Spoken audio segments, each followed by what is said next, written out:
Bonjour, je suis Yvette Petit-Decroix, je suis historienne de formation et historienne de profession également, et je suis déléguée départementale de la Fondation du patrimoine. Et je vais essayer de vous présenter une partie du patrimoine de l'agglomération Seineur, de 3 villages en bordure de Seine.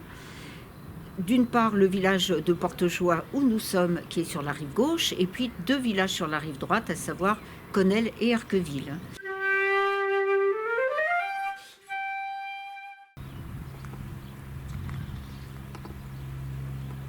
Nous sommes ici dans le village de Portejoie.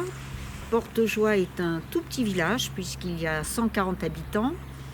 Il a fusionné avec le village qui est un petit peu plus loin de ce côté il y a 1 an et demi à peu près. Donc l'autre village s'appelle Tournedos et les 2 villages ensemble constituent une nouvelle commune qui s'appelle Porte de Seine. Alors ce village, vous le voyez, il a des maisons qui sont alignées face à la Seine. En fait, les propriétés sont limitées d'une part par le chemin de halage que vous voyez ici, qui fait tout le long du village, et d'autre part une route qui est un petit peu plus loin derrière et qui est la route de Saint-Pierre, Saint-Pierre se trouvant de ce côté. Ce village était un village de passage. Alors de passage parce qu'on a déjà l'axe de la Seine qui était un axe marchand, très important autrefois depuis le Moyen-Âge. Et puis l'autre axe, c'est un axe de traversée de la Seine, puisqu'il y avait au Moyen-Âge un pont qui a ensuite été remplacé par un bac. Ce pont et ce bac permettaient de passer du Vexin normand, donc le plateau de Vexin normand qui se trouve de ce côté, à la plaine du Vaudreuil qui se trouve de l'autre côté. Donc on est vraiment ici une position de carrefour entre un axe qui est un axe nord-sud et un axe est-ouest qui est l'axe de traversée de la Seine. L'église de Portejoie qui est une église qui est dédiée à Sainte Colombe. Cette église, elle est évidemment orientée est-ouest, ce qui lui donne son originalité par rapport à la Seine puisqu'elle tourne le dos à la Seine.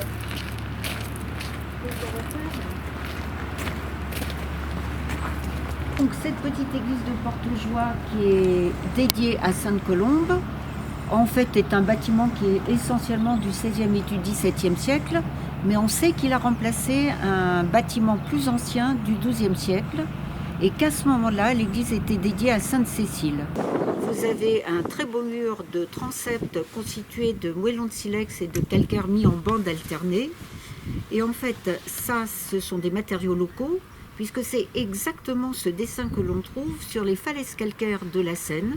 Là où encore, on trouve des strates de silex et de calcaire. Sur le toit, vous voyez que les tuiles commencent à être un petit peu usées. Eh bien, il y a un projet de restauration de cette toiture, de cette couverture. Et ce projet de restauration, il y est en liaison avec le projet de restauration de la couverture de la mairie. Je précise que ce projet de restauration, qui est mené par la mairie, est soutenu par la Fondation du patrimoine et qu'il y a une souscription sur cette restauration. Regardez cette pierre intéressante parce que c'est une pierre de récupération.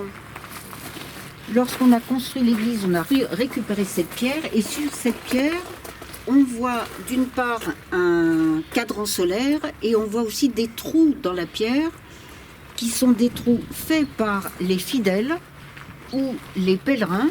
Et ces trous, c'est ce qu'on appelle des cupules. Les pèlerins ou les fidèles venaient chercher un petit peu de la pierre, soit comme souvenir, soit à but prophylactique pour se soigner. C'est ce qu'on appelle quelquefois l'aspirine du pauvre. L'église, comme vous le voyez, est encore entourée de son cimetière ancien.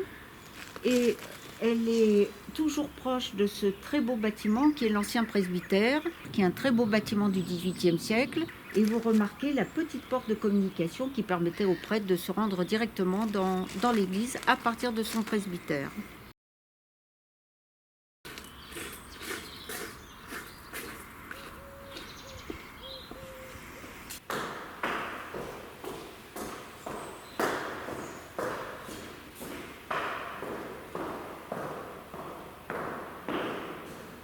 Alors, par cette curieuse ouverture pratiquée entre la nef et le chœur qui est ici, on peut apercevoir la statue de Sainte Colombe, qui est donc à gauche de l'autel.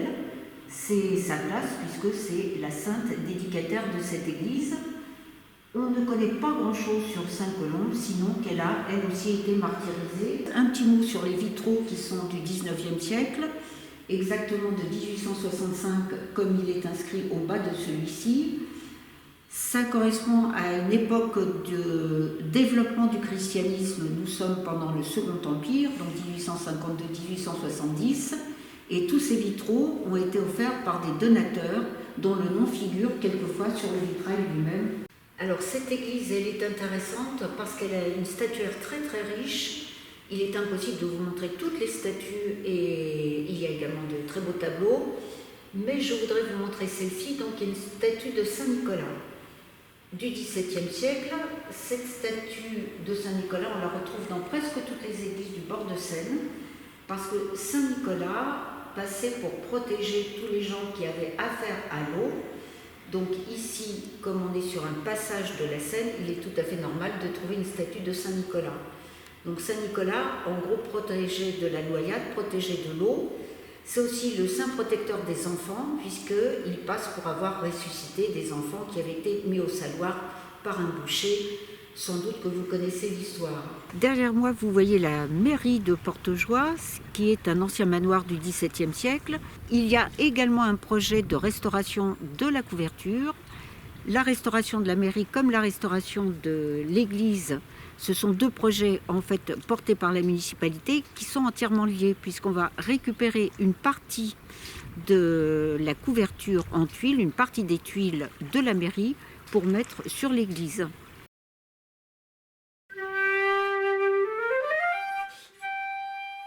À partir de Portejoie, nous pouvons évoquer le domaine Renault, c'est-à-dire ce domaine agricole que Louis Renault a constitué entre 1906 et 1944. Il recouvrait 1900 hectares, 11 fermes. Il possédait ici, Louis Renault, des terres, des maisons et également donc des fermes, comme je vous le disais. Et le cœur de son domaine, c'était Erqueville, que nous voyons juste en face de nous. Et à Erqueville, il a notamment construit 3 ensembles, tout de suite, dès qu'il a eu le domaine, 3 ensembles qui vont donner un sens au domaine qu'il veut faire. Alors le premier ensemble, c'est le château, donc c'est la partie que vous avez à gauche. Le second ensemble, c'est la maison des matelots, le second bâtiment, la maison des matelots. Et puis, en arrière, ce qu'on ne peut pas voir, c'est une ferme. Alors, la première ferme était située, en gros, à droite du château. Et la seconde ferme, celle de 1934, qui est beaucoup plus grande, était située à gauche. Le château que vous voyez à gauche, c'est un château qui a été construit par un architecte qui s'appelle Arvidsson, donc de 1906 à 1909, dans le style de ce qu'on peut appeler le style anglo-normand. C'est un style qu'on peut retrouver sur la côte, par exemple à Deauville, ou alors de l'autre côté de la Manche, à Southampton. Et c'est un style assez composite qui joue à la fois sur le mélange de matériaux et sur le mélange des formes. Il y a beaucoup de décrochements, y compris des décrochements un peu surprenants, comme par exemple ce que vous voyez, c'est-à-dire un pignon hollandais. À droite du château, vous voyez un autre bâtiment qui est un long parallélépipède à 3 niveaux. C'est ce qu'on appelle l'annexe. L'annexe a été construite en 1926, quand Louis Renault a décidé que son château était trop petit pour recevoir les invités. Les 3 niveaux sont dévolus à certaines personnes. Le niveau le plus bas, c'est pour les loisirs, pour les sports, avec notamment une très belle piscine art déco. Le niveau moyen, c'était les chambres des invités, et sous les combles, tout en haut, il y avait les chambres des domestiques. En bas, vous voyez une autre maison, une maison un peu plus petite, construite juste en même temps que le château, donc en 1906-1909, qu'on appelle la maison des matelots. La maison des matelots, comme son nom l'indique, devait abriter les matelots et devait également servir de hangar à bateau. D'ailleurs, vous apercevez d'ici le sas qui rentre dans la maison des matelots et qui permettait de hisser les bateaux et de les remiser dans le hangar qui se trouve au premier niveau.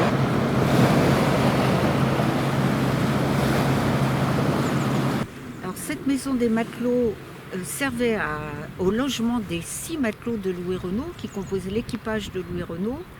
Louis Renault, grand amateur de yachting, il possédait plusieurs yachts, également des bateaux plus petits comme des vedettes, des skiffs par exemple, des bateaux à moteur ou des bateaux pour l'aviron. Grand amateur de bateaux, c'est pour ça d'ailleurs en partie que Louis Renault s'est installé à Erqueville, c'est parce qu'il y avait la Seine et qu'il pouvait naviguer sur la Seine. Alors nous allons maintenant aller sur le chemin de halage de Portejoie pour voir les différentes maisons qui bordent ce chemin de halage. Et ces maisons appartenaient toutes à Louis Renault, y compris la première que nous voyons, qui était la maison qui était louée à un de ses collaborateurs qui s'appelait Roch. Et cette maison, on voit très bien qu'elle est composée de 2 maisons séparées qui ont été réunies par un petit bâtiment avec un toit en chapeau de gendarme. Et ça, c'est un des marqueurs identitaires du domaine Renault, ces toitures en forme de chapeau de gendarme, les pans de bois et des fenêtres à petits bois.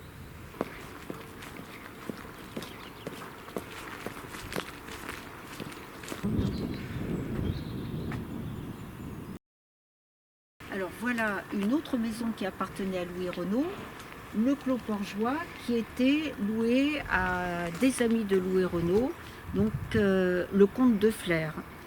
Et cette maison a été transformée, mais on reconnaît encore un élément particulier du domaine Renault, c'est la cheminée, la grosse cheminée à rebord taluté que vous voyez tout en haut du toit.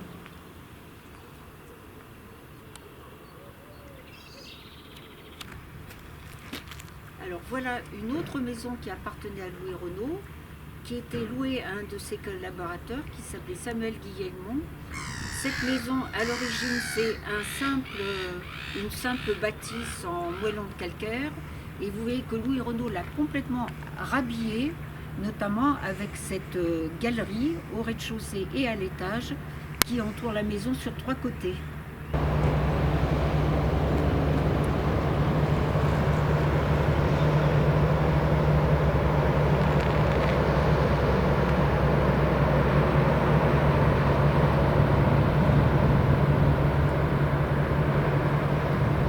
Alors, une autre maison Renault, derrière moi, c'est la Bergeronnette.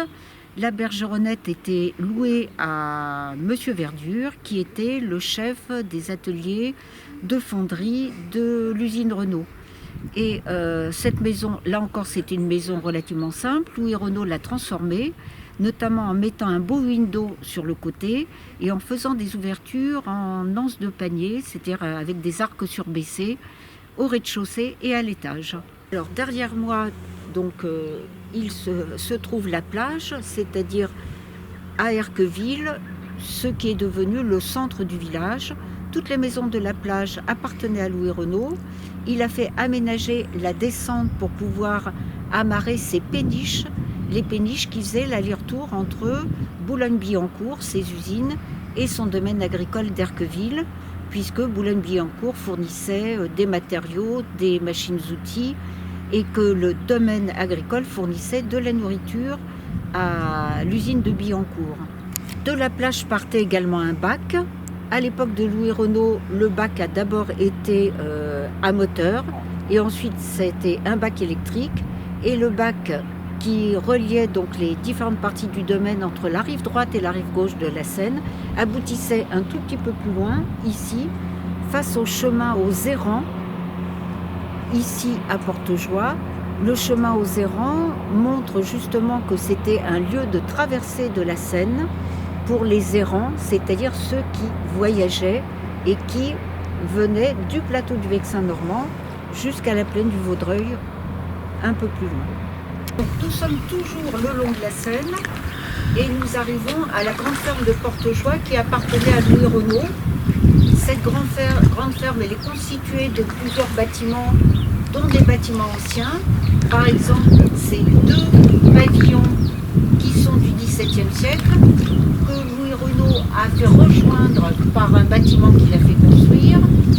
Sur ce bâtiment-ci, il y a quelque chose d'intéressant, c'est la couleur des huisseries, avec notamment sur ces fenêtres le vert dit vert Billancourt, c'est-à-dire la couleur de la peinture verte qui était fabriquée aux usines de Billancourt pour tout le domaine et qu'on retrouve absolument sur toutes les huisseries de tout le domaine.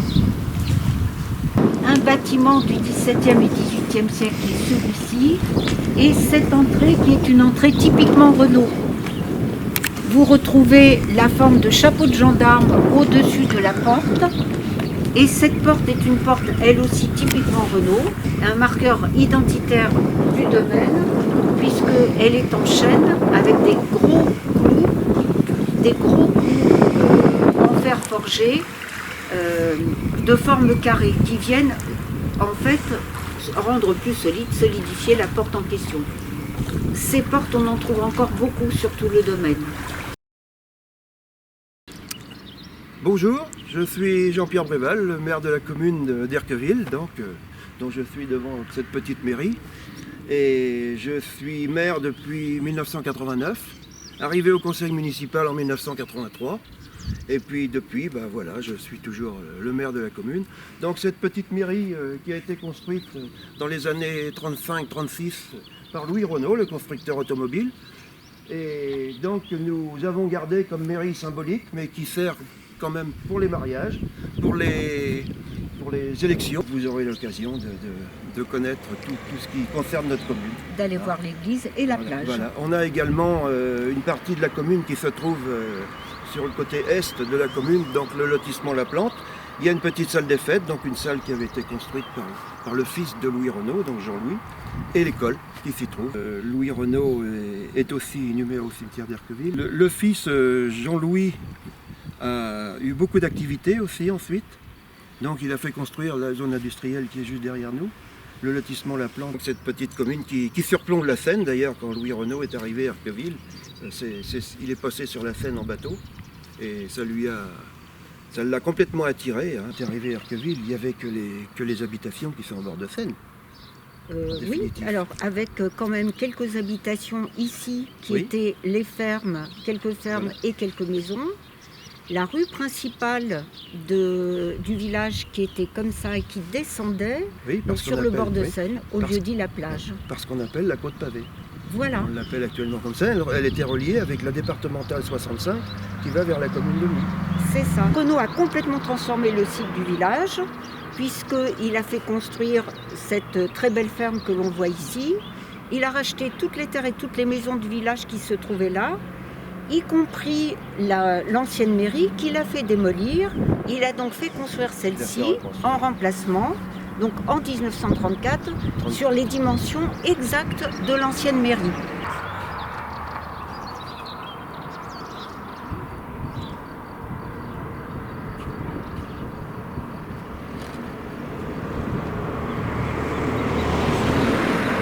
Alors la première chose que nous trouvons dans cette mairie, ce sont les armoiries d'Erqueville, monsieur le maire. Oui, alors donc il est ici, il a été sculpté sur bois donc, par notre directeur d'école qui a été de 1963 à 1999, le directeur de notre école d'Erqueville. Donc il a sculpté sur du bois massif.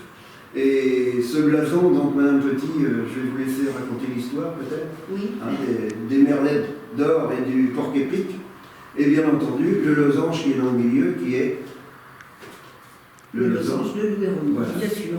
Alors ces armoiries représentent des symboles des trois seigneurs d'Erqueville, deux seigneurs de l'Ancien Régime, à savoir Enguerrand de Marigny qui est représenté par trois petites merlettes, un autre seigneur donc, du XVIIIe siècle qui est le chancelier de Maupoux, représenté par le porc-épic, et puis évidemment le seigneur mais moderne cette fois-ci, donc le seigneur du XXe siècle, Louis Renault, qui est représenté par le losange de sa marque automobile. Alors, ce qui est intéressant dans ces armoiries, c'est effectivement le losange de Louis Renault, qui se trouve être un meuble héraldique qu'on appelle macle, et qui justement correspond à un losange. Alors l'intérieur de cette petite mairie est exactement aux dimensions de l'ancienne mairie que Louis Renault a fait détruire, et la disposition est exactement la même, c'est-à-dire qu'on a bien une table centrale, une cheminée et 4 armoires d'angle. Une de ces armoires d'angle, par un judicieux système de rideaux, est en fait l'isoloir pour les élections. Voilà. La mairie d'Erqueville peut s'enorgueillir d'avoir une Marianne qui n'est pas semblable aux autres. La voici. Elle a été sculptée par un ami de Louis Renault qui s'appelle Fix Massot, donc au milieu des années 30 à peu près. Et elle est tout à fait dans le style de l'époque, c'est-à-dire le style art déco. Autre particularité de cette mairie, c'est cette énorme cheminée pour une toute petite mairie. En fait, cette cheminée ressemble plutôt à une cheminée d'un château, et pour cause, elle a été faite par les menuisiers de Louis Renault, donc Lucien et Émile Boulangeau, sur un modèle d'une cheminée d'un château.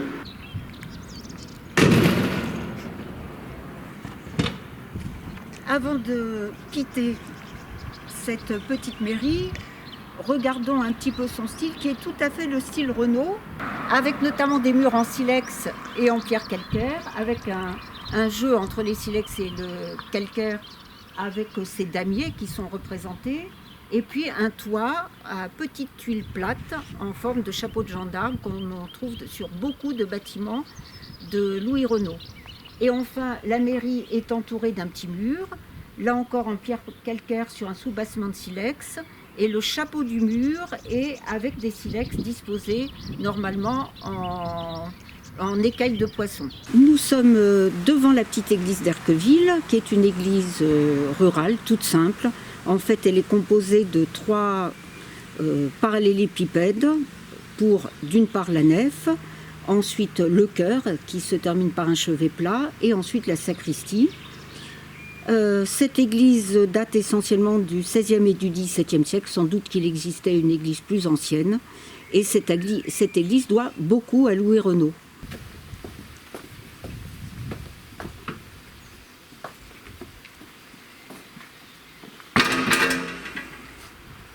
Cette église doit beaucoup à Louis Renault, comme je le disais, elle lui doit notamment cette très belle porte, typique des bâtiments faits par Louis Renault, avec ses gros clous renforcés à tête carrée sur des portes en général en chêne très épaisses, comme vous pouvez le voir.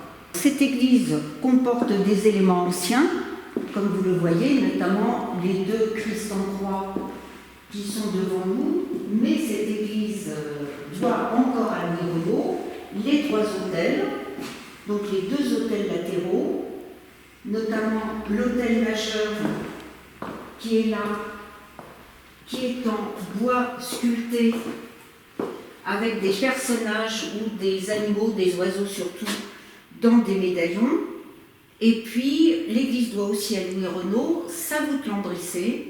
Et vous voyez que le motif qui est représenté en pyrogravure, ce sont justement des losanges. Tous les lambris le long des murs sont de l'époque de Louis Renault, avec celui-ci qui est dans le style médiéval, qui est traité en plis de serviette. Et Louis Renault avait fait installer dans l'église un chauffage. Donc dans les années 30, l'église d'Erqueville devait être une des rares églises de la région à avoir un chauffage, donc alimenté par un calorifère qui est à l'extérieur et ces grandes bouches de chauffage que vous avez à vos pieds. Nous sommes ici au lieu-dit La Plage à Erqueville. Donc ce lieu s'appelle La Plage parce que c'était là qu'on pouvait accoster un certain nombre de bateaux. C'était là aussi que se trouvait autrefois le bac qui reliait Erqueville à Portejoie, qui est juste en face. Et pour accoster les bateaux, Louis Renault a fait paver cette descente, donc avec les gros pavés que vous voyez à nos pieds. Toutes les maisons de la plage appartenaient à Louis Renault. Elles existaient toutes avant qu'il n'arrive. Il les a rachetées, il les a transformées, il les a rénovées, il les a restaurées. Parmi les maisons de la plage, je vais vous en montrer 3. Donc d'abord celle-ci, qui est la plus grande, la plus belle. Elle a été restaurée par Louis Renault et on voit encore justement sur la façade ce jeu de damier entre les silex et les pierres calcaires. Elle abritait la famille Chiuzzotto. Tous les membres de la famille Chiuzzotto ont travaillé pour Louis Renault et une partie de cette famille est enterrée au cimetière d'Erqueville à côté de Louis Renault. Cette seconde maison appartenait évidemment à Louis Renault. Il y logeait une autre famille qui est la famille Boulangeau, les Boulangeaux étant les menuisiers de tout le domaine qui ont fait toute une partie des charpentes des maisons et une partie de la décoration intérieure du château. Cette troisième maison qui est derrière moi, c'était la maison de Fix Massot. Là encore, elle existait, Louis Renault l'a achetée, l'a fait transformer puisque vous voyez une avancée de cette maison qui est organisée en fait en atelier pour Fix Massot, celui qui a notamment sculpté la Marianne de la mairie d'Erqueville. Derrière moi, vous voyez une des entrées du domaine Renault, donc cette très belle arche qui est fermée par une porte, elle aussi en chêne comme toutes les portes du domaine Renault. Cette porte dessine un motif de feuilles de fougère. Sous l'arche, vous voyez partir un petit chemin qui grimpe jusqu'à une toute petite maison qui est là-haut, qui s'appelle le Père Chicotin. Et cette maison était la résidence du beau-frère de Louis Renault, qui était Jacques Boulaire et qui était peintre. Nous sommes maintenant dans le village de Connelle, donc sur la rive droite de la Seine. Connelle est un petit village d'un peu plus de 200 habitants. Il est situé sur un axe de passage, là encore, puisque nous avons toujours l'axe de la Seine, donc qui est un axe nord-sud, et l'axe ouest-est, il est juste derrière le clocher de l'église. C'est un petit chemin qui remonte dans la vallée de Daubeuf, puisque là nous sommes à la jonction de deux vallées, la Seine d'une part, et puis la vallée de Daubeuf avec un ruisseau intermittent qu'on appelle la Ravine. Connelle est connue pour ses falaises. Il y a beaucoup de falaises un petit peu plus loin en bordure de Seine. Il y a aussi cette falaise qui est tout à fait typique puisqu'elle se relève légèrement sur la gauche et elle a une forme de corne, cornella autrefois, et c'est sans doute l'origine du nom du village. Alors cette falaise est intéressante aussi parce qu'elle a été habitée, puisque en bas de la falaise il y avait des pièces troglodytes qui existent toujours, dont un four à pain. Et tout en haut de la falaise, vous remarquez une grande percée qui se dirige vers la Seine et qui devait servir de poste d'observation. Et puis dernière chose, au milieu de la falaise, également sur la gauche, il y a un colombier avec encore à l'intérieur tous ses boulins.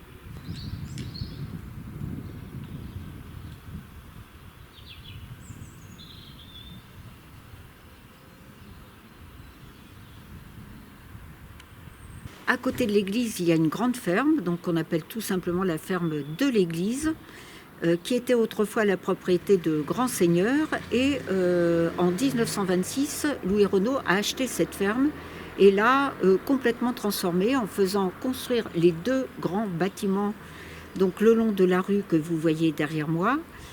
Il a trouvé des bâtiments déjà existants, bien sûr. Il a trouvé notamment le manoir qui est juste derrière moi, qui est un manoir du XVIIIe siècle. Il en a fait le logement du fermier, en y apportant, on est en 1926, l'eau courante et l'électricité, et il y avait même des salles de bain. Il a également transformé le bâtiment que vous voyez un petit peu plus loin, à Pan-de-Bois, qui est un manoir du XVe siècle.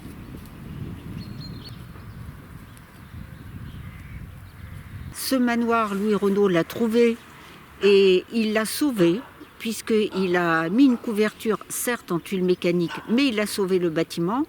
Et puis il a organisé des logements pour les ouvriers agricoles et également une porcherie sur la partie droite du bâtiment. Donc il en a fait un bâtiment agricole. Alors le cœur du village, c'est l'église. Cette église, vous voyez qu'elle a un clocher du XVIIe siècle qui penche.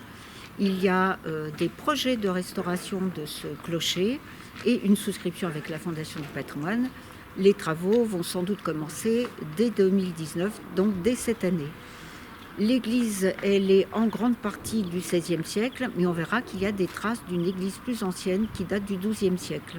L'église de Connelle possède encore son ancienne chambre de charité. C'est le petit bâtiment presque carré que vous voyez juste derrière moi, puisqu'il y avait une confrérie de charité, sans doute depuis le Moyen-Âge, enregistrée en 1480, réenregistré au XIXe siècle et qui a disparu sans doute entre les deux guerres, faute de frères de charité.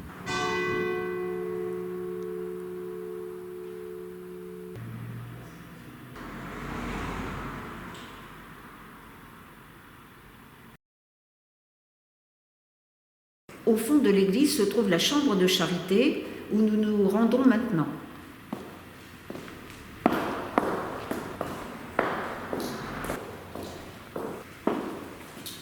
Dans cette chambre de charité construite au XIXe siècle, on voit encore quelques éléments de la charité de Connelle qui a existé depuis le Moyen-Âge et qui a perduré sans doute avec des vicissitudes, comme par exemple pendant la Révolution, jusque entre les deux guerres, et elle a disparu faute de frères servants, dans la mesure où la guerre a ponctionné des gens susceptibles d'être évidemment frères de charité, et aussi parce que a commencé à partir des années 30 un exode rural qui a supprimé des frères de charité certainement. Les charités, c'était des associations de laïcs qui existaient depuis le Moyen-Âge, notamment pour assurer les inhumations, pour que ces inhumations soient décentes et que hommage soit rendu aux morts qu'on enterrait. C'était elles qui enterraient les morts, qui se chargeaient d'enterrer même les gens morts d'une épidémie et qui participaient aussi en grande partie à la liturgie. Et les charités ont joué un rôle également au XVIe siècle au moment de la contre-réforme dans la lutte contre le protestantisme. Elles ont disparu très souvent pendant la Révolution, pas longtemps, parce qu'on s'est aperçu qu'elles avaient un rôle à jouer, évidemment toujours à enterrer les morts. Donc elles sont très vite réapparues dans les années 1800-1810. Elles se sont développées beaucoup pendant le Second Empire, c'est-à-dire à une époque de regain du christianisme, jusqu'à après la Première Guerre mondiale et quelquefois la Seconde Guerre mondiale. Dans l'Eure aujourd'hui, il y a encore 120 charités en activité. C'est le département de l'Eure qui est le plus représenté pour ces charités. Et les charités, c'est quelque chose de tout à fait spécifique à la Normandie. Ça n'existe pas dans les autres régions de France, même s'il y a quelques comparaisons à faire, par exemple avec les charitables de Dunkerque. Chaque année, une charité nouvelle se crée et elles ont toujours pour fonction d'aider les familles dans les moments difficiles, c'est-à-dire lors de funérailles. La Fondation du patrimoine aide ces confréries de charité, puisque une convention a été signée il y a 2 ans, et chaque année, la Fondation du patrimoine aide 2 charités à restaurer des éléments qu'elles possèdent, soit bâtons de charité, bannières, chaperons, tout élément qui appartiennent aux charités. Cette tintenelle, dont le manche a été cassé, c'est une tintenelle du XVIIIe siècle certainement. Il y a une fleur de lys. En fait, toutes les processions étaient précédées d'un frère qu'on appelait le tintenelier, qui avait 2 cloches et qui rythmait la marche des processions ou des enterrements avec les cloches en question qui avaient un ton légèrement différent l'une de l'autre. Alors, dans cette petite chambre de charité où les charitons se réunissaient, mais surtout où ils gardaient tout ce qui leur était utile. Il y a encore quelques éléments de cette charité, comme par exemple cette hampe de torchère, puisque toutes les processions de Charenton se faisaient avec des torchères comme celle-ci. Donc, autre élément de la charité, c'est cette bannière qui a été faite, comme vous le voyez, en 1859. Ça n'est pas la date de la fondation de la charité de Connelle, puisqu'elle existe depuis le Moyen-Âge, et que les plus vieux textes l'attestent dès 1480. C'est l'année où elle a été enregistrée. C'était une charité de Saint-Va. Donc là, vous avez la représentation de Saint-Va en évêque, donc évêque d'Arras. C'est une bannière qui est en soie, toute brodée, évidemment très abîmée. Ce qui est intéressant à voir, c'est qu'elle a été restaurée, quand je ne sais pas, mais avec une restauration pas très très fine, puisqu'on voit bien que le visage de Saint-Va a été refait avec 2 éléments de papier peint. Au pied de Saint-Va, vous remarquerez ce qui doit représenter normalement son ours, mais un ours qui est représenté vraiment de façon tout à fait naïve. Encore un élément de la charité de Connelle, celui qui est peut-être le plus beau, c'est cette petite statuette de Saint-Va représentée encore avec son ours. Cette statuette, elle était destinée à être mise sur une hampe et constituait en fait un bâton de procession. Cette statuette de Saint-Va, cette statuette de la charité de Connelle, elle a une histoire parce qu'en fait, elle a été confiée par une municipalité de Connelle pour être restaurée en 1972 et elle a été récupérée par la commune de Connelle en 2010 parce qu'entre-temps, plus personne ne se souvenait que cette statuette avait été donnée à la restauration. Elle a été restaurée par les ateliers Legrand qui ont fait un travail admirable, notamment en redonnant de la couleur et en restituant la tête qui avait disparu.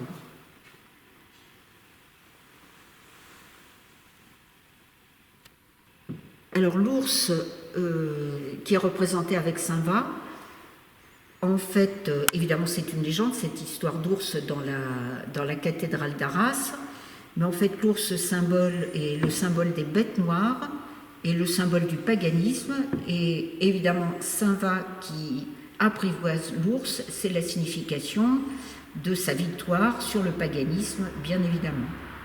Donc, encore une statue intéressante dans l'église de Connelle, c'est la statue de Saint-Nicolas. C'est une statue en pierre du XVe siècle qui a gardé là encore sa polychromie, notamment le doré que l'on trouve à l'intérieur de quelques plis. Il y a également du bleu ici.